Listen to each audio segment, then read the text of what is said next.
धार्मिक ग्रंथों के अनुसार कुल 16 पितृपक्ष होते हैं जो भाद्रपद की पूर्णिमा से शुरू होकर अश्विन मास की अमावस्या तक चलते हैं। इन सभी 16 पितृपक्ष में सभी पितरों का श्राद्ध तर्पण किया जाता है। जो लोग अपने पितरों के श्राद्ध भूल जाते हैं उनके लिए शास्त्रों में बहुत से उपाय बताए गए हैं। जो लोग अपने पितरों के श्राद्ध भूल जाते हैं या उन्हें मालूम नहीं होता कि उनके पितरों का श्राद्ध किस तिथि में होगा, उनके लिए शास्त्रों में एक निश्चित तिथि बताई गई है। जो लोग अपने पितरों के श्राद्ध भूल जाते हैं उन्हें अपने पितरों का श्राद्ध अश्विन मास की अमावस्या को करने से उन्हें मोक्ष की प्राप्ति होती है और उनके पितर जो प्रेत योनि में भटक रहे हैं उन्हें शांति मिलती है, साथ ही उन्हें मोक्ष की प्राप्ति होती है।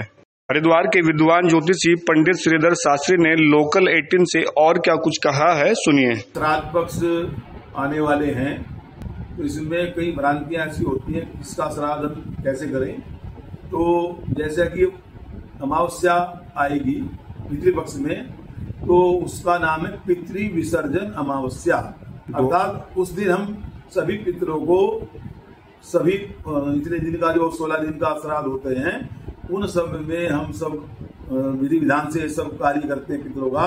तो उस दिन पितरों को विदा भी किया जाता है।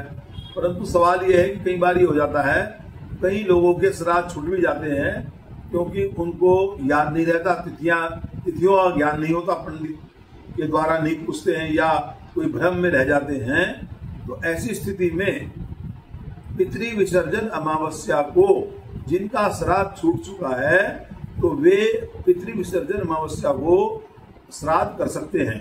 पितृ विसर्जन अमावस्या को उनका श्राद्ध करना उचित होता है और हमें अपने कार्य करके बड़ी प्रसन्नता अनुभव होता है और हमारा कार्य विधि विधान से संपन्न हो जाता है। शास्त्रों के अनुसार ऐसा विधान है कि जिन पितरों का श्राद्ध करना भूल गए हैं या हमें याद नहीं है उसको कहते हैं ज्ञात अज्ञात।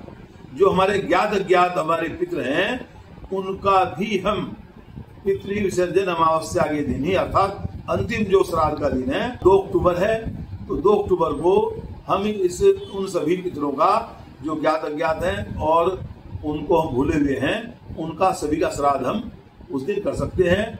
ऐसा विधान है और तभी हमें उसका फल प्राप्त होता है।